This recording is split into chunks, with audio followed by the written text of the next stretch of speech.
সপ্তম দিনের মতো শিক্ষক কর্মচারীদের এই আন্দোলন কিন্তু চলছে কেন্দ্রীয় শহীদ মিনারে। তারা ব্যর্থ এবং একজন অপদার্থ শিক্ষা উপদেষ্টা শিক্ষক এবং কর্মচারীদেরকে আবারও চপটাঘাত করে 5% প্রজ্ঞাপন জারি করেছেন, যেটি সকল শিক্ষক কর্মচারী ঘৃণা ভরে আজকের এই প্রহসন এবং 5% প্রজ্ঞাপনকে প্রত্যাখ্যান করছে।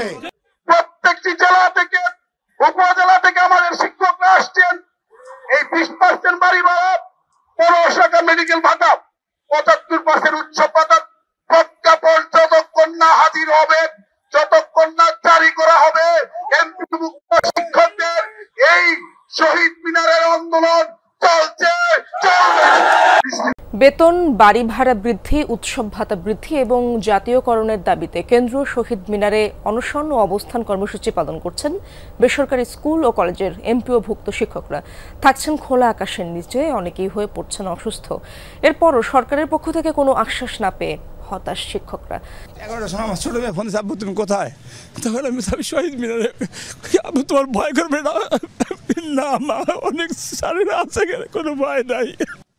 আমাদের বাড়ি অনেক দূরে, তারপরে একটা জায়গায় আমরা রাঙ্গামাটি চাকরি করি, সে জায়গায় আমরা ফ্যামিলি নিয়ে বাসা ভাড়া দিয়ে থাকতে পারতেছি না, আমাদের পক্ষে কষ্ট হচ্ছে। আমরা আমাদের আন্দোলন কন্টিনিউ চালিয়ে যাব, বাড়ি ভাড়া আমরা আদায় করে ছাড়বো ইনশাআল্লাহ। আমাদের বক্তব্য হচ্ছে, প্রথম কথা হচ্ছে আমরা প্রজ্ঞাপন মানি না 5%, কারণ আমাদের উদ্দেশ্যই ছিল 20% বাড়ি ভাড়া নেওয়ার। আমাদের শিক্ষকদের সাথে এই 500 টাকা বাড়ানো মানে এটা একদম বৈষম্য এবং প্রহসনমূলক।